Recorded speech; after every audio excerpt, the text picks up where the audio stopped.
Assalamualaikum warahmatullahi wabarakatuh. Waalaikumsalam warahmatullahi Alhamdulillah, alhamdulillahilladzi qassaba bil mauti riqabal jababirah wa qassara bihi zuhural akasirah wa qassara bihi amala ahli qiyasarah الذين لم تزل قلوبهم عن الموت كافرة. اللهم صل وسلم وبارك على سيدنا ومولانا محمد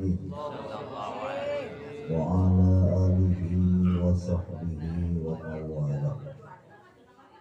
أما بعد فيا أيها المسلمون رحمكم الله، أوصيكم ونفسي بتقوى الله حق تقاته ولا تموتن إلا وأنتم مسلمون، وعدوا أنفسكم من الموتى فإن لكل امرئ أجلا مسمى، وعليكم بمجالسة العلماء واستماع كلام الحكماء.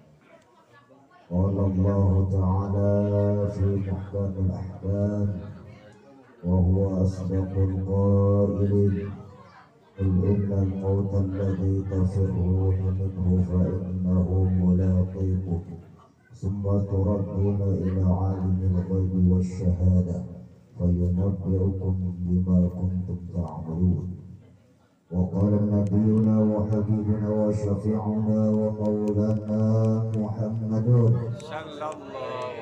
وإن أصابك شيء فلا تقل لو أني فعلت كان كذا وكذا، ولكن قل قدر الله وما شاء فعل، فإن لو تفتح عمل الشيطان. وقال شيخ إبراهيم اللقاني: وواجب إيماننا بالقدر وبالقضاء كما أتى في الخبر. صدق الله العظيم وصدق رسوله الحبيب الكريم، ونحن على ذلك من الشاهدين والشاكرين، والحمد لله رب العالمين. Benar jemaah takziah malam ke-7 yang dimuliakan Allah Subhanahu wa taala. Bapak-bapak, ibu-ibu, cing adik-adikku semuanya yang dirahmati Allah Subhanahu wa taala. Mohon maaf tak menyebut nama dan gelar kepada para asatidzah yang ada di sini. Karena satu, saya tidak tahu namanya. Yang kedua, saya juga baru ke sini. Yang ketiga, harus disebut sok tahu lagi lah. Cuman rada-rada tahu doang tadi sama yang sambutan tuan rumah. Apa namanya tadi? Ustaz Behaki. Ahmad Behaki ya. MUI sini ya? Di sini bukan? Belum ya. Calon MUI. Sudah leader. Ya. Lupa pula kepada Zil Musibah keluarga besar almarhum al-maghfurlah Bapak apa diri? Kan memang pada nyambung lagi ya. Bapak memang Mirin Meran pada nyambung amat ya. Ya Bapak Neman lah. Tapi insya Allah walaupun salah nama gak bakal salah pahala. Amin ya rabbal alamin.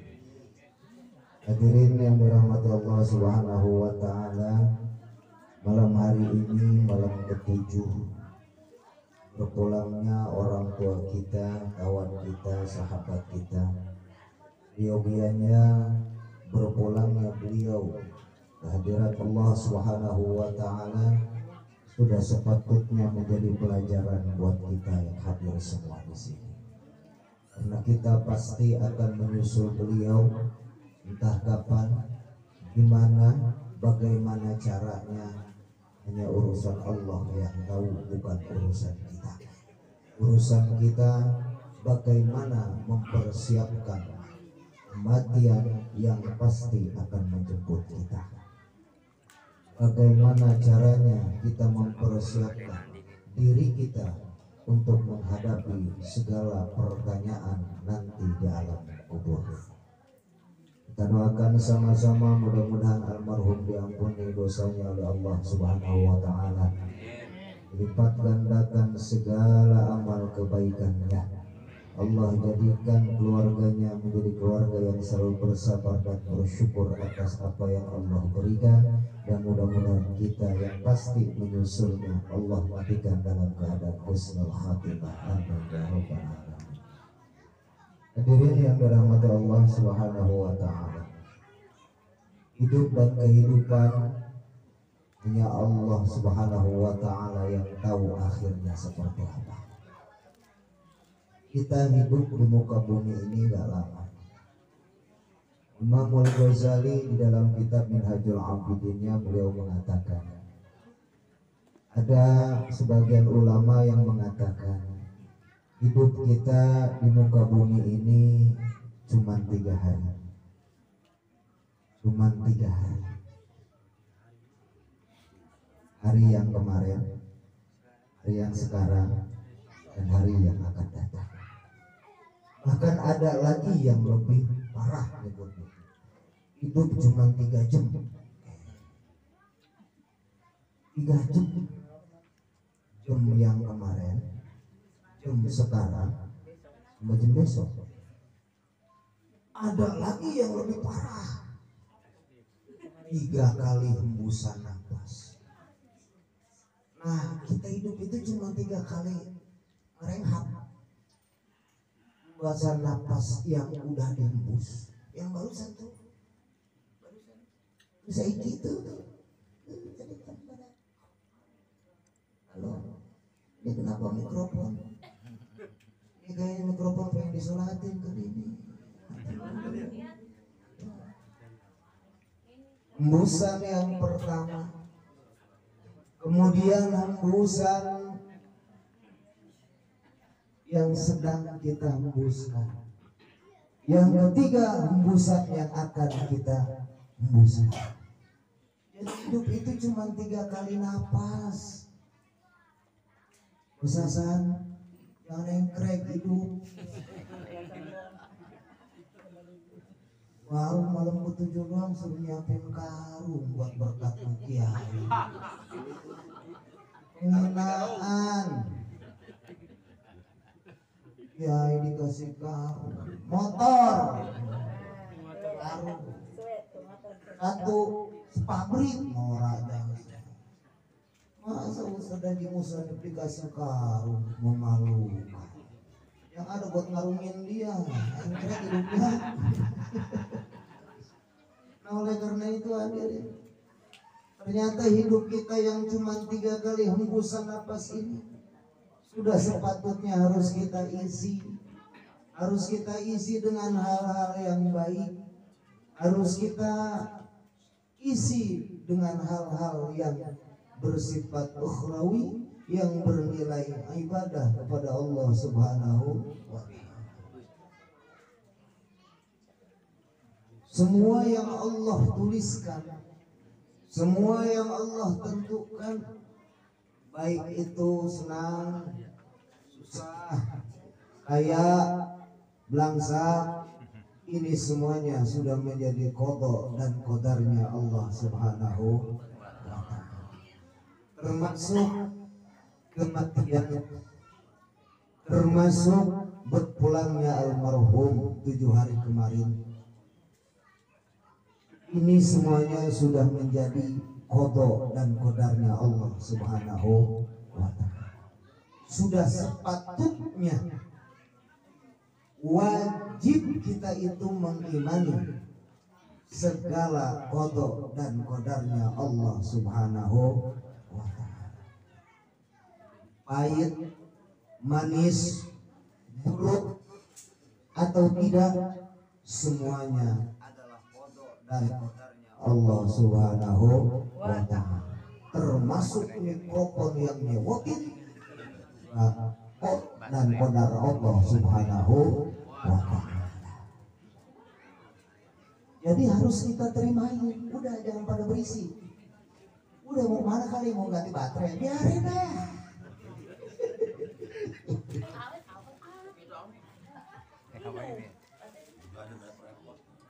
Ya. Kiai mah katanya harusnya hormat. Jangan lelaki itu baik. Bukan lelaki yang ada, Iklan. Oke, lanjut nggak? lanjut. Iklan ya. Iklan. Hadirin yang dirahmati Allah Subhanahu wa ta'ala, ketika kita berbicara qada dan qadar Allah Subhanahu wa ta'ala, kadang kita kurang memahami apa itu qada dan qadar. Naon ganti baterai, ya ganti lah.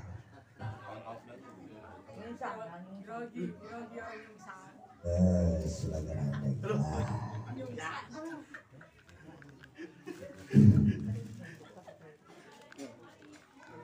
ya, tadi sampai mana ya? Kodo apa? Kodo sholat. Bodoh apa ya lah. Iya. Kodo dan qadar ini kita harus pahami dulu. Yang namanya kodo menurut ulama Asy'ariyah, kodo dan qadar itu beda. Kodo Allah Subhanahu wa ta'ala menciptakan kita, menciptakan seluruh makhluknya ini sesuai dengan ukuran yang memang udah pas. Segala ketentuannya udah diciptain sama Allah dulu. Itu namanya qadar. Kalau misal yang terjadi itu namanya qadar. Ini saya duduk di sini di qadar. Fotonya di Solo jam sekian bulan sekian, duduk di mana? Di Solo. Atau misalkan Bos Hasan di Solonya bininya 6.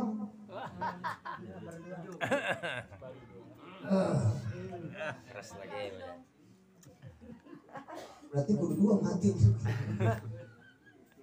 Apa lo sekarang lah yang pada diam-diam atau bos? Pas terjadi ternyata cuma 2. Berarti ini ada yang salah atau enggak? Belum. Berarti ada 4 lagi. Baru 2. Ya ketahuan. Jadi tulisannya di sana udah ada. Orang rawa burung nggak ada judulnya cita-citanya nih apa duduk Depok di mari kagak. Cita-citanya nggak ada. Tapi tulisannya di sono rawa burung hari ini jam segini duduk di rumah almarhum. Ini duduk di rumah almarhum. Ini duduk di rumah almarhum. Karena kalau misal orang udah meninggal tuh udah gak punya apa. Ya. Misalkan kita punya motor, bos satu punya motor 100, dia meninggal, bukan motor dia. Iya. Karena itu mah udah hak bagi-bagi. Udah warisan. Berarti bukan punya dia. Rumah ini bukan punya almarhum, tapi punya anak turunannya. Ya. Maka oleh karena itu hadirin, ketika sekarang Allah telah menentukan ukuran kita masing-masing, semuanya Allah udah tulis, namanya qad.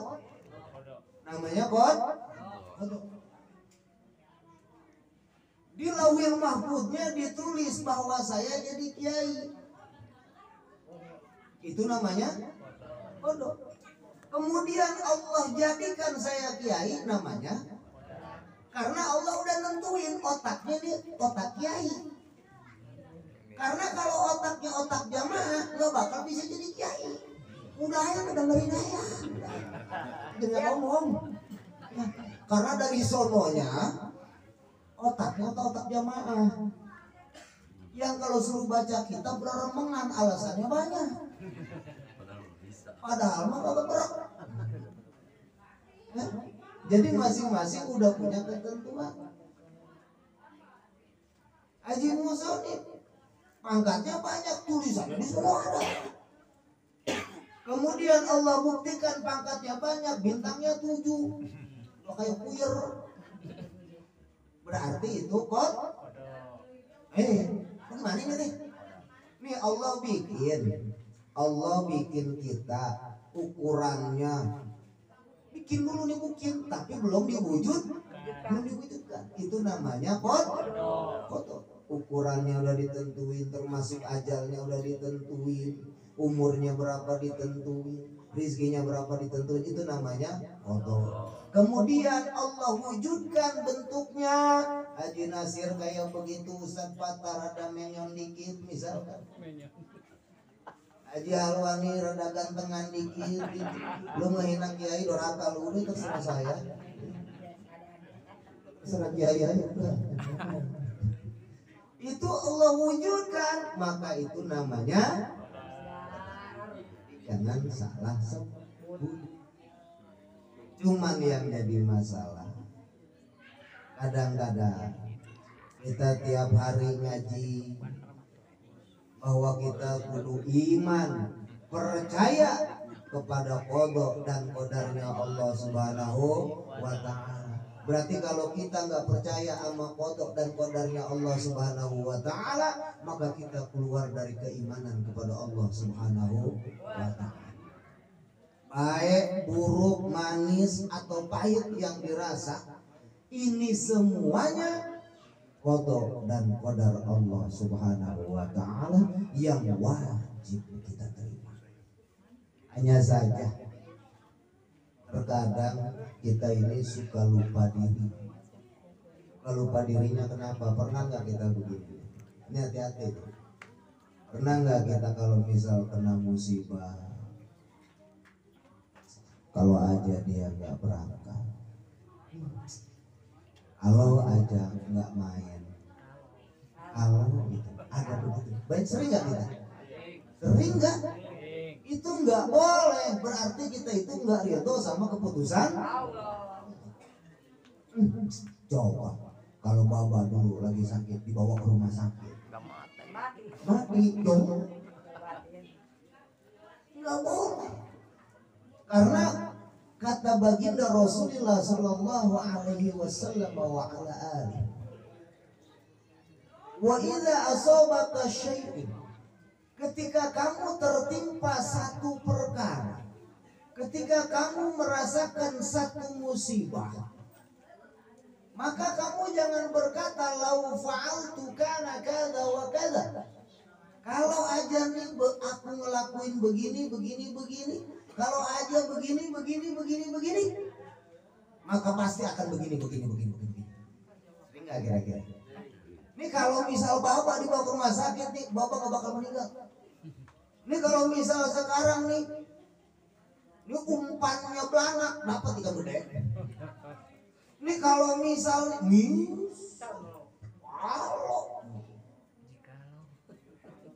jangan berkata seperti itu. Karena termasuknya kita tidak ridho terhadap keputusan. Kamu sih ngurusin anak gak bener. Coba kalau misal anak dibawa ke pesantren, jadi bener. Belum tentu. Kok begitu? Iya.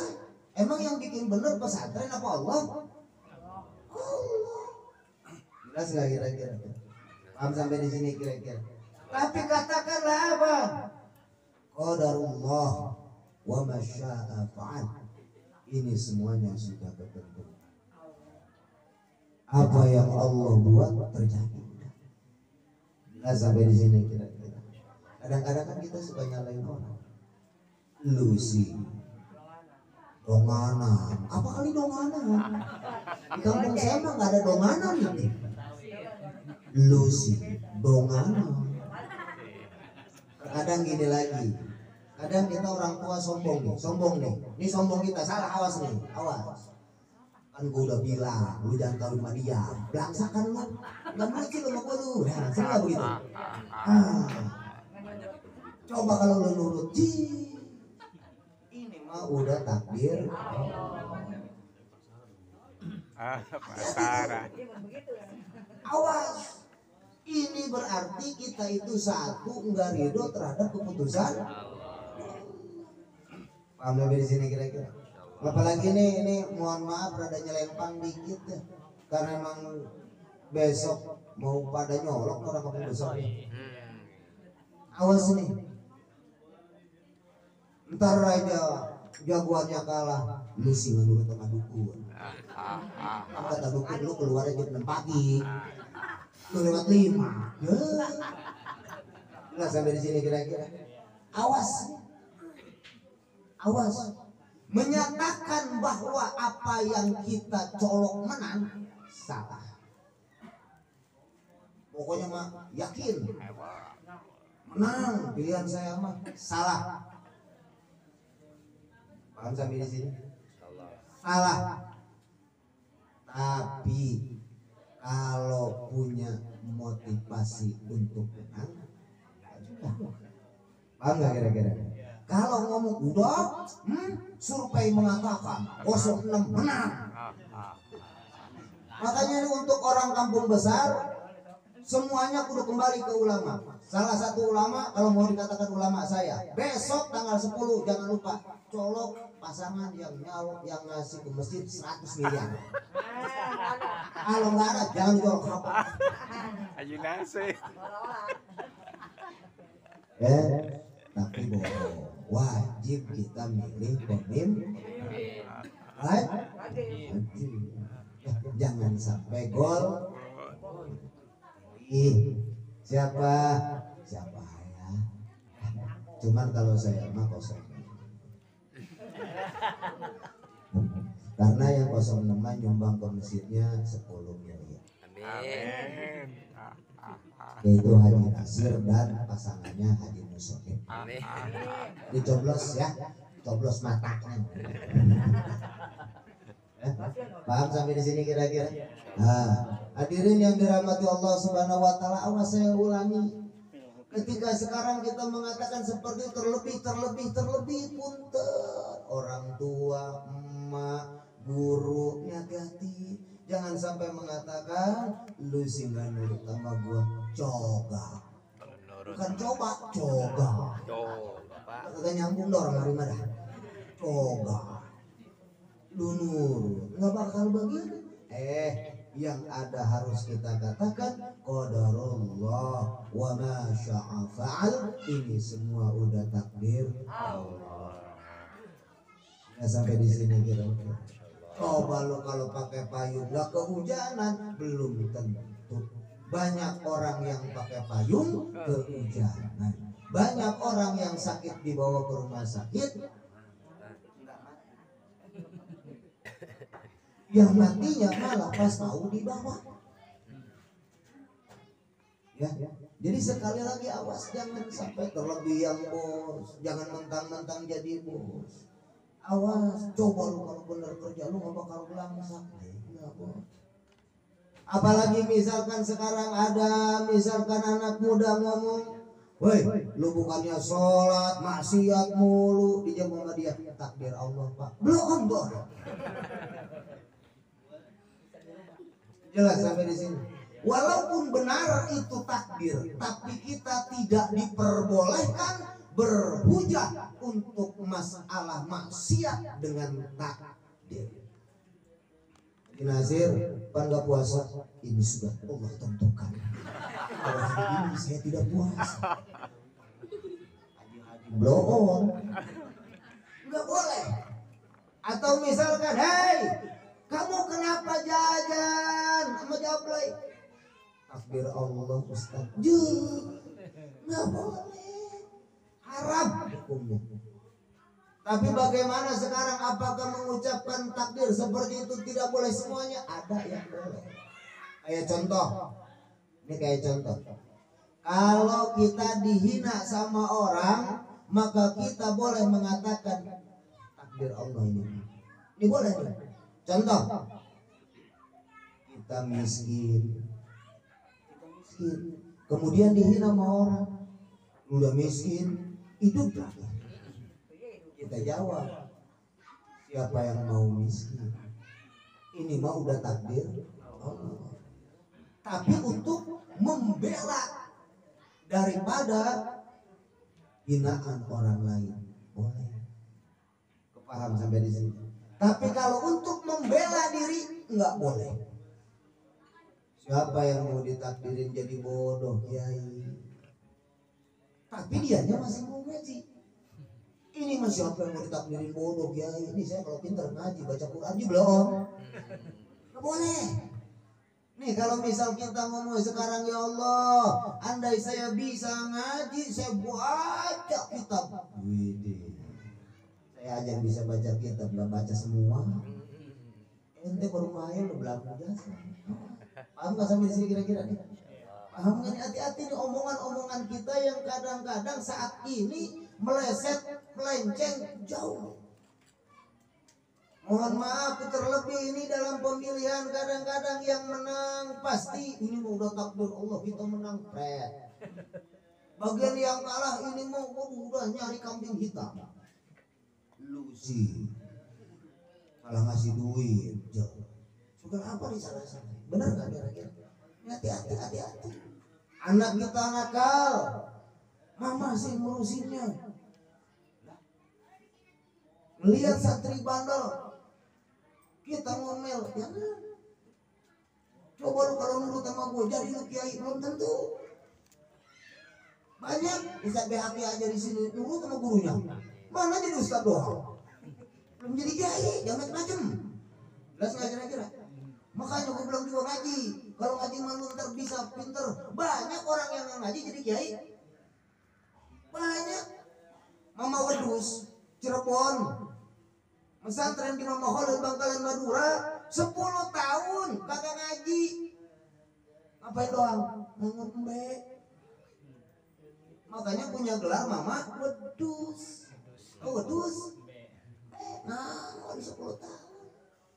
Orang tuanya mah di rumah nganggapnya, wah anakku udah 10 tahun bisa kali ngaji. Pas pulang, Kiai anak saya ini dibutuhkan di kampung, dia udah 10 tahun katanya di sini pesantren.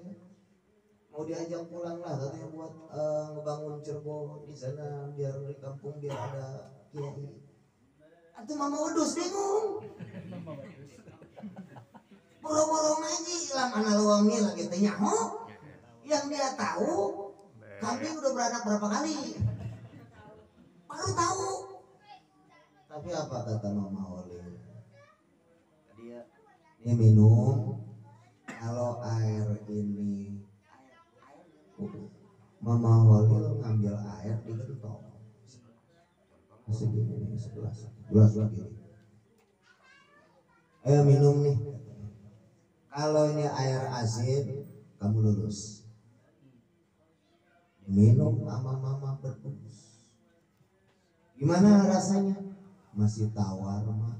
Aduh. Sekali lagi Mak, asin. Kan wali. Ya, air tawar jadi air. Terus diminum lagi, Mama masih tawar. Udah sekali lagi, pasti asin. Diminum, bagaimana rasanya? Mama masih tawar, kagak asin-asin. Bebilang temannya udah bahas. Saya mau belum bisa ngaji, buktinya ini air belum jadi asin. Tapi apa kata Mama Odil? Udah pulang. Ilmu saya turun semua ke kamu. Selesai kan? Ketika Mama Wedus ngajar ngaji, beliau bingung apa yang saya baca, kita gundul semua. Kali itu nih kitab ada yang rambutnya mohak atau apa gitu, atau rambutnya kayak lepak gitu. Agak ada baris. Tapi beliau ketika beliau mau ngaji, beliau hadarat kepada Mama Khalil Bangkalan Madura. Setelah baca Fatihah buat Mama Khalil Bangkalan Madura, itu seolah-olah Mama Khalil ada di sampingnya menyampaikan apa yang akan dia sampaikan. Berarti bisa ngaji karena ngaji, apa bisa ngaji karena doa guru? Kata santri saya, udah besok aku nggak bakal ngaji, ngarit ayah. Lu, emang gua wali. Awas ya sampai di sini. Jadi jangan sampai kita sekarang yang sakit, coba kalau berobat mah sembuh, belum tentu. Karena kodok dan kodarnya Allah Subhanahu wa Ta'ala, nggak ada yang bisa merubah, nggak ada yang bisa nyuruh-nyuruh Allah. Makanya kan dulu Nabi Musa aja protes sama Nabi Adam. Nih, Nabi Musa protes sama Nabi Adam. Ini sebagai pelajaran nih. Nabi Adam sama Nabi Musa tuaan sama. Kalau kata bahasa yang bapak siapa? Nabi Adam. Nabi Musa cucu udah cicit cocok kali lah. Protes ke Nabi Adam. Makanya ini buat para ustadz, buat para kiai, awas, ini pelajaran penting. Jangan emosi kalau misal ada jamaah yang rada nyewotin. Enggak yang merengtengin. Ya kayaknya juga sama lah gitu. Kalau itu orangnya juga sama. Pelajaran nih. Kenapa sebabnya? Orang tua kalau anak rada merengtengin, jangan marah juga. Ini pelajaran yang penting sebelum saya jelaskan.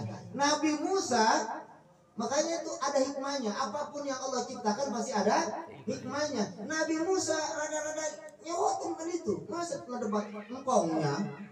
Ini hadisnya sahih. Kata Nabi Musa kepada Nabi Adam, wahai Abul Bashar Adam, wahai Adam, bapak manusia, kenapa kamu dulu makan syajarah ini? Coba kalau misal kamu nggak makan bapak, maka kami nggak bakal capek di dunia, nggak bakal ngarit, nggak bakal ngoyos, nggak bakal kejar-kejar bini, nggak bakal diomel-omelin bini, nggak bakal nggak capek. Ini gara-gara bapak sih makan pohon ini. Pohon apa? Nah itu berarti iblis. Allah nggak pernah ngajarin nama pohon ini adalah hul. Yang nyebut pohon hul siapa? Iblis. Jadi standarnya kudu jelas nih. Ayo. Punten coba. Adam uskun anta wa zawjukal jannah wa la taqraba hadhihi syajarah. Allah nyebutnya khuldi apa enggak? Yang nyebutin khuldi iblis. Paham enggak sampai di sini? Jadi kenapa Baba makan pohon ini? Pohon apa? Ngaji tuh, gak enak lah. Wah sanadnya ke iblis nih orang nih. Kenapa? Dapat dari mana? Dari Allah. Sanadnya ke iblis gitu. Jelas nggak? Karena iblis yang nyebutin buah khuldi. Karena kata iblis, Adam pengen tahu nggak kenapa kamu nggak boleh makan syajarah ini?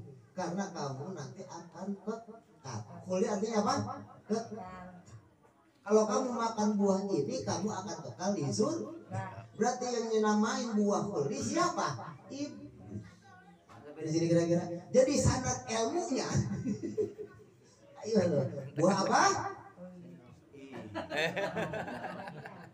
Allah nyebutinnya la taqraba hadhihi syajarah. Allah nyebutnya jangan deket-deket ke pohon ini. Enggak nyebutin buah.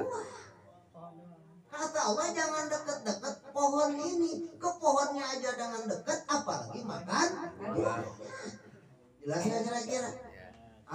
Akhirnya Nabi Musa protes ke Nabi Adam, gara-gara bawa nih emak-emak makan begituan, deket-deket pohon gituan, akhirnya kita anak cucu jadi susah. Jangan marah dah tuh. Orang tua kalau misalnya diprotes sama anak jangan marah. Adab. Ketika sekarang tuh anak protes, murid protes, jamaah ngeyel, jangan marah. tapi jawab dengan diplomatis dan bikin dia diem. Nabi Adam itu nggak bakal disebut bapak manusia kalau nggak pintar.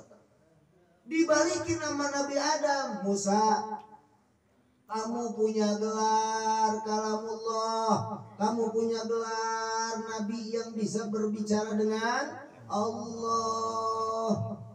Kamu juga diberikan kitab suci, aku mah enggak. Kata Nabi Adam. Nabi Musa dikasih kitab apa? Tahu? Kamu mah dikasih kitab, kamu mah umatnya kuat-kuat. Sekarang kamu mau nyalahin saya. Kamu lu nggak malu. Saya melakukan ini semua udah dicatat 40 tahun sebelum Allah menciptakan saya. Jadi sama saja kamu itu menyalahkan yang bikin saya. Emang kepengen saya begini? Bukan. Ini udah tulisan Allah. Atau kalau misal sekarang babak nggak ngedeketin ke pohon itu, atau si Hasan Deller nggak bakal jadi orang mari. Kan ini barokah babak mana dulu. Kata bos Hasan, ya. Bagian ini saya setuju dulu. Ya. Tapi kok ngajinya milik dulu. Habis loh bener. Ya udah. Ya. Nakut lagu. Habis loh. Ya. Jelas sampai di sini kira-kira. Jadi ketika sekarang ada bawahan kita, ada murid kita, ada jamaah kita, rada protes sama kita, jangan marah dulu, jangan lantas sul adab ente. Nggak punya sopan santun ente sama orang tua, sama guru, jangan. Tapi berikan dia jawaban yang bikin dia di paham sampai di sini kira-kira. Malu sendiri. Akhirnya Nabi Musa yang tadinya sangar jadi diem. Ya, iya. Berarti sama saja saya nyalain. Kata Baba nih begitu. Besok-besok kalau anak Baba nih, saya dulu pengen ngaji sama Baba disuruh kerja. Akhirnya saya nggak bisa ngaji. Tong ya. Lu kagak ada turunan jadi kiai. Emang jadi kiai kudu turunan. Turunan kita mah turunan senang. Tukang beca. Banyak anak tukang beca jadi bos. Bener gak kira-kira? Banyak. Nggak jadi tukang beca juga. Banyak yang bapaknya kiai, anaknya nggak jadi kiai. Banyak bapaknya tukang petani, anaknya jadi kiai. Banyak nggak? Apalagi di pesantren mah anak santri maling semua. Tanya sampai akhir dia lagi pesantren tukang nyolong. Gak percaya dia sendal orang main pakai ayat. Namanya gosong bukan? Maling bukan? Maling bukan? Maling. Pakai sendal orang. Jawabannya cuma simpel. Wah, mari kok. Ini teman sama temen. Odol dipakai, anduk dipakai, sabun dipakai. Udahlah mas teman saya ribut. Udah ribut pasti dia maling. Yang lebih parah kadang-kadang sempak kiai lagi dicuci diambil. Alasannya apa? Kalau barokah. Sendal kiai hilang. Alasannya apa? Maaf kiai salah merek. Ngomong aja. Ini sendal saya hilang, awas nih.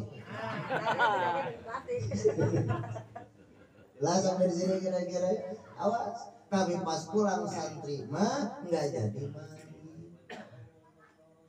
Lagi mas santri mau maling mulu. Ayo, Ustaz BHP kalau di pesantren masaknya pakai suluh apa bukan? Masak. Kadang-kadang pagar kiai diambil. Jarum tetangga dibetot. Bukannya maling tuh. Maling. Tapi pas udah pulang nasihatin orang. Oi, jangan maling. Oi, jangan ngambil harum. Kata temennya, lah lu sama gua sama.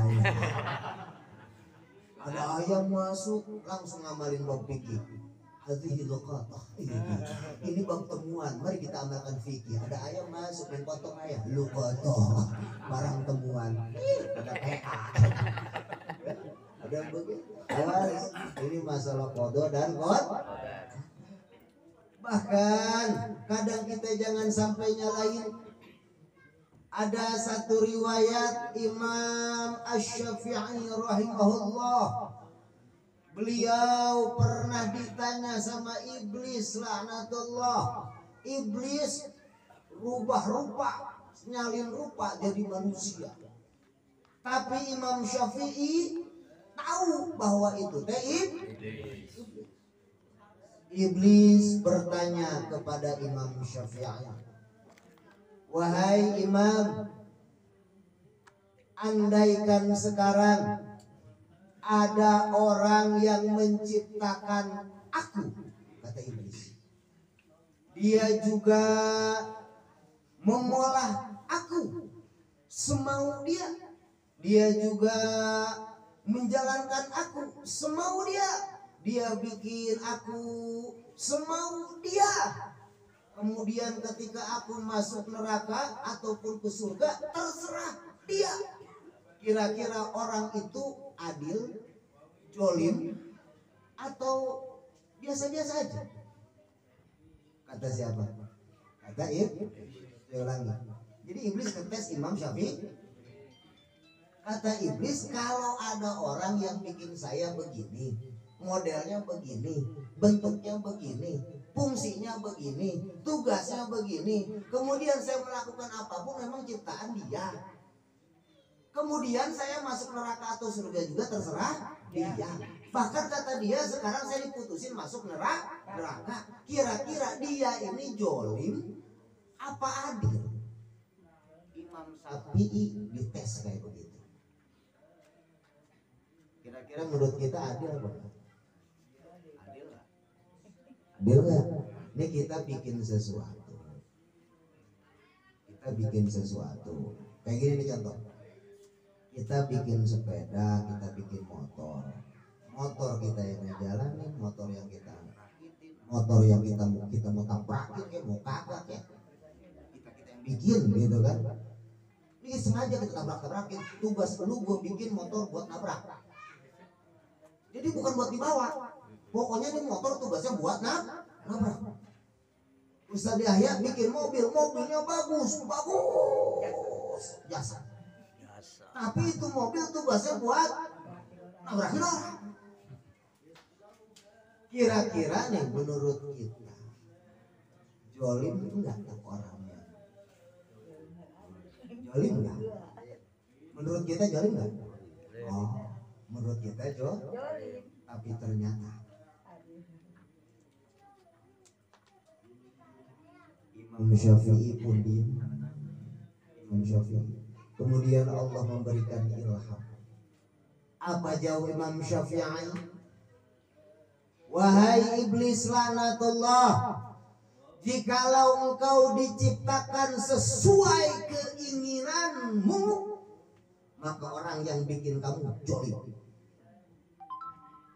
Kalau kamu dibikin sesuai keinginanmu, maka orang yang bikin kamu jolim. Tapi kalau misal yang bikin kamu orang itu, kamu juga terserah yang bikin, maka kata Imam Syafi'i, la yus'alu, jangan pernah ditanya, jangan pernah nanya urusan Allah. Wa hum yus'alun, yang bakal ditanya maka jangan nanya kenapa ya Allah saya dibikin begini, ya Allah kenapa saya dibikin susah, ya Allah kenapa saya dibikin jadi jamaah, pokoknya ada ngeraya malam Sabtu dia lagi gantian apa? Nggak boleh. Tapi wahum yus'alun, kita yang bakal ditanya. Apa jawab iblis? Ketahuilah wahai Syafi'i, dengan pertanyaan tadi 70.000 ahli ibadah aku keluarkan dari golongan ahli ibadah jadi kafir jin. Gara-gara pertanyaan tadi doang Allah keluarin ahli ibadah 70.000 jadi kafir semua. Gara-gara pertanyaan tadi. Menurut kita kan akal kita jolim gak tadi?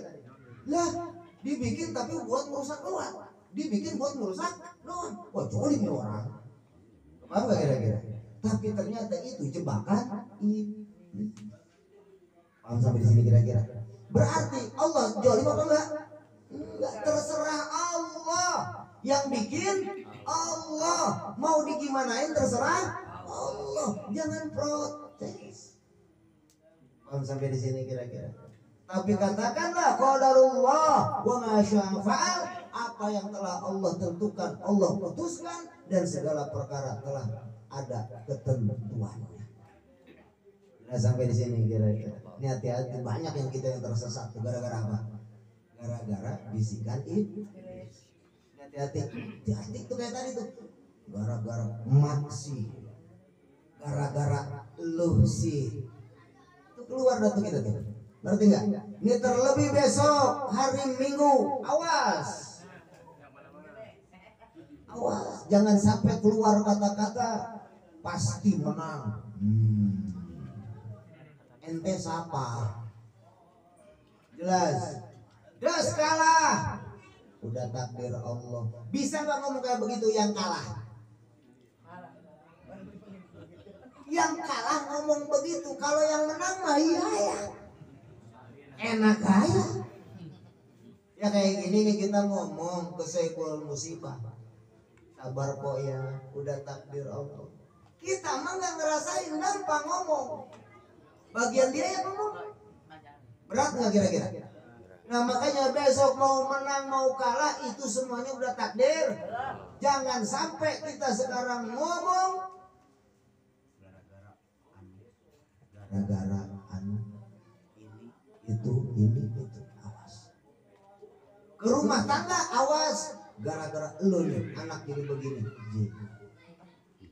Paham? Coba kalau lu ngedidiknya bener, belum tentu. Kan kita kalau udah ngomel bini kayak begitu, ngomelin anak bagaimana? Mama bilang juga belajar, tuh gak naik kelas aja. Banyak orang yang belajar gak naik, dan bahkan banyak orang yang gak belajar gak naik kelas. Ya gak belajar. Yang penting banyak kayalah. Jelas ya? Paham sampai sini? Ini perhatian buat semuanya. Ini bicara tentang qada dan qadar. Awas, awas sekali lagi. Jangan sampai kita pernah sekarang mengatakan gara-gara saya selalu berpesan ini. Karena tugas saya kalau dikatakan kan kita ulil amri ini saya ini ulil amri. Pede amat kiai sombong, bukan sombong, ada bukti. Ya. Ulama dan umaro itu ulil amri kudu diturut. Cuman saya itu tugasnya menasehati, bukan mengompori. Pilihan Anda siapa terserah. Yang penting satu, jangan sampai berbicara ini takdir Allah tapi jalan dipagar.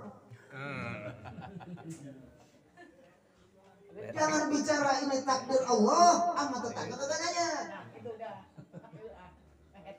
Jangan bicara takdir Allah gara-gara beginian trek. Tidak perlu nambah norak.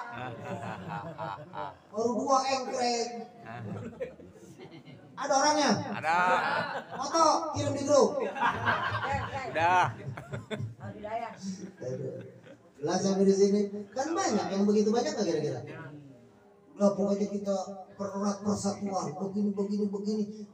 Janji politik. Janji politik nggak ada buktinya, bullshit semua. Jelas sampai di sini kira-kira. Lah ketua MUI aja programnya banyak nggak ada yang jalan. Makanya saya nggak pernah mau jadi anggota MUI. Ditawarin nggak jadi komisi fatwa, embung. Kenapa sebabnya? Kadang fatwa bisa jadi pesanan. Embung, udah enakan begini. Mau ngomong apa kayak nggak terikat sama siapa-siapa.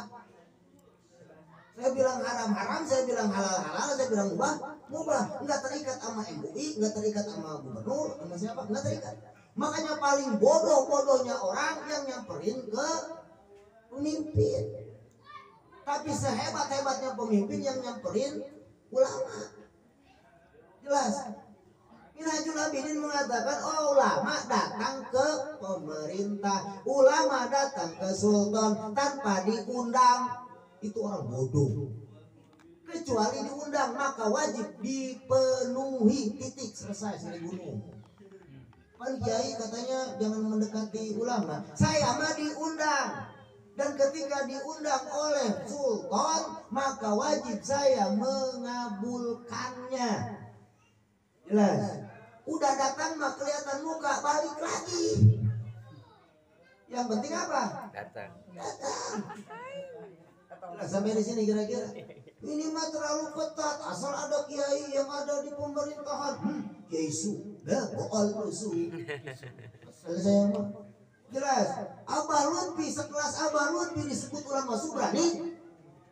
Berani nggak? Berani nggak? Woi. Ulama warasatul anbiya malam yukhalid bisultan. Ulama adalah para waris para nabi. Selagi dia tidak bercampur baur dengan sultan. Yang jadi masalah berani nyebut Abah Lutfi sekarang. Ulama masuk berani? Enggak kan?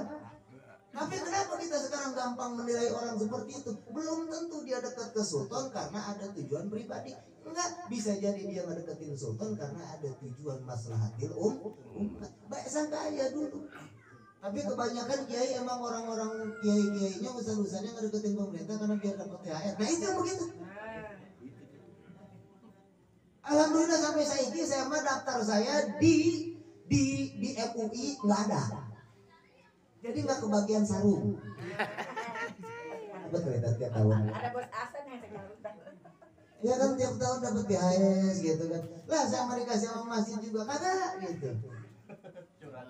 Ini malah lagi curhat aja mau ada DKM-nya, kalian bisa berkaji ya ditaikin. Enggak bohong ya. Bohong. Jangan dipikirin sih usahain. Bener. Jadi intinya kayak begini hadirin yang dirahmati Allah Subhanahu wa taala. Ketika kita berbicara takdir, kita sekarang ketika senang mah gampang, ini takdir Allah. Yang menang ini takdir Allah. Tapi terkadang syarnya kebanyakan. Kita nganggap menang adalah satu kebaikan, tapi pahamin sepaham-pahamnya. Ketika Anda dan pilihan Anda menang, maka terbuka lebar kesalahan dan keburukan yang banyak. Pahamin itu. Kebahagiaan Anda hanya saat itu doang. Tapi ketika Anda kurang bersyukur, maka keburukan akan terbuka. Satu, masa petasan. Kan masa petasan? Iya. Kenapa? Ada yang tersakiti. Siapa yang tersakiti? Ya kalah. Itu urusan dia. Urusan Anda menyakiti sesama saudara. Ayo. Kan saya nggak ngomongin dia. Anda menyakitinya dengan suara petasan Anda. Apa bedanya sekarang kita ngaji disetelin musik? Sama nggak? Siapa yang tersakiti? Saudara. Terbuka belum diketok jadi pemimpin udah sakit hati saudara kita. Keburukan nggak? Besoknya akhirnya dia mah bukan biji kita. Mulai main biji-bijian itu. Jelas sampai di sini. Jadi jangan bangga ketika Anda menang dan jangan terpuruk ketika Anda kalah. Karena ketika Anda kalah bisa jadi disitulah kemenangan Anda yang hakiki. Andai sekarang Anda menang bisa jadi dosa banyak. Dan bersyukurlah ketika Anda kalah karena Allah sayang kepada Anda bahwa Anda dilindungi dari keburukan. Ambil sisi baiknya. Jelas sampai di sini. Kayak gini sekarang, almarhum meninggal. Almarhum meninggal, bagi orang yang ditinggalin sedih. Bagi yang bukan kerabat biasa aja. Gak sedih, gak seneng, biasa aja. Tapi bagi orang yang berhati luas, basirahnya terbuka, maka dia akan bersedih sedih-sedihnya walaupun dia gak kenal. Kenapa sebabnya? Ketika terdengar innalillahi di musola, di masjid dan di surau-surau yang lain, dia menganggap bahwa yang innalillahi disebut bukan orang lain tapi dirinya sendiri. Makanya kita kudu sayang sama yang sudah meninggal.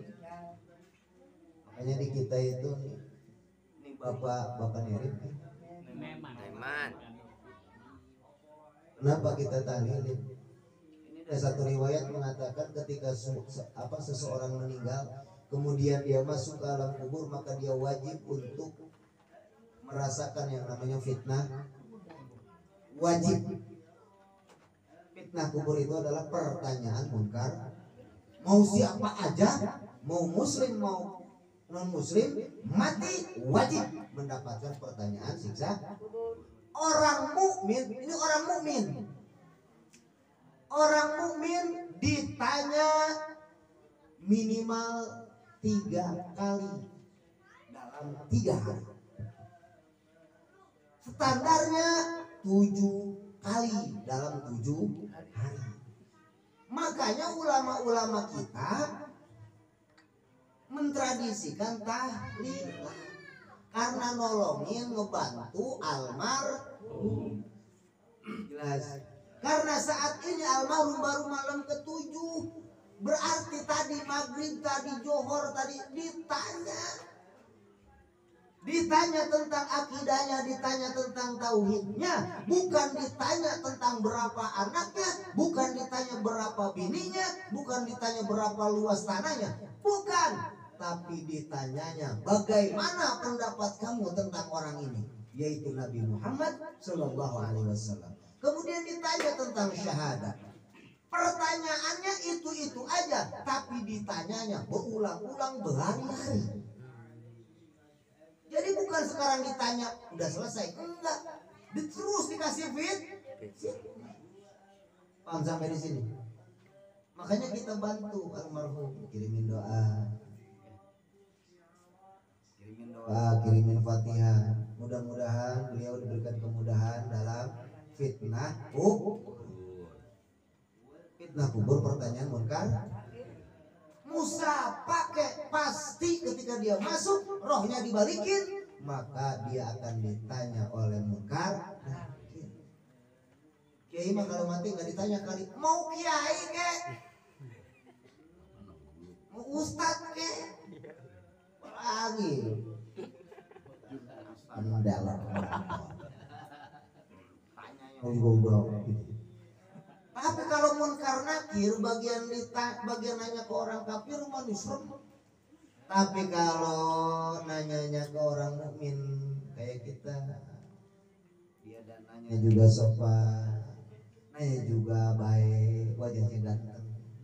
Permisi dulu, gitu. Permisi, assalamualaikum. Siapa? Sonip ya? Iya. DKM ya? Hormati kan? Iya. Siapa Tuhanmu? Oh. Ditanya baik-baik. Bagian aja. Siapa? Hasan. Hormati ya. Udah setahun. Baru ditanya kemana ayah? Kata ini. Norak banget. Ditanya semua tiap hari begitu tuh.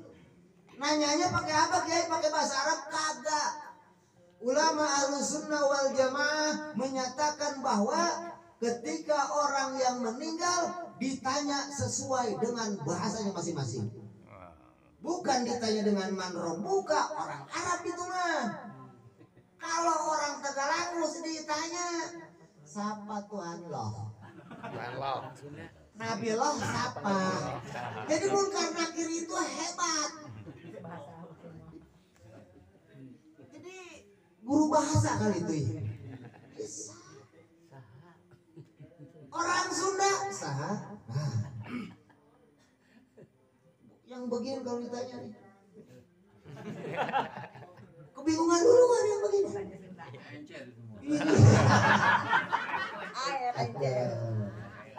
Jangan takut. Mudah-mudahan kita diberikan aman dalam fitnah kubur. Fitnah kubur itu aman, satu buat Kanjeng Nabi. Itu dapat keamanan dari fitnah kubur. Orang yang meninggal malam Jumat atau hari Jumat aman fitnah kubur. Orang yang ngelazimin baca surah As-Sajdah aman. Orang yang ngelazimin baca surah Tabarak, Al-Mulk aman.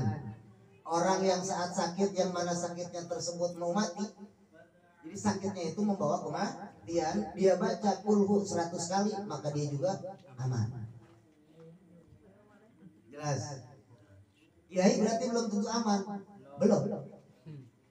Cuman kalau saya udah mempersiapkan jawaban. Al-wali man rabbuka. Yang beginian ditanya enceng. Saya selama hidup ngajarin al-hidayah tiap malam Jumat ngaji tauhid masih ditanya man rabbuka, norak jasa. Halus. Oke. Sama sama saya itu.